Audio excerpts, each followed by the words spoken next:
అది విని అదిమిన షోకులో ఉరి విడిచిన నెమలికి సవతిగా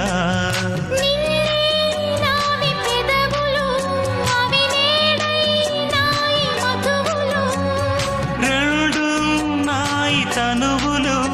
అవి రేపవ్వాలి మనువులు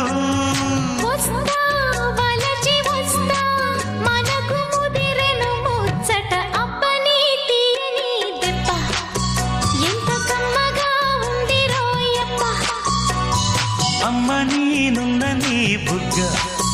ఎంత లేదగా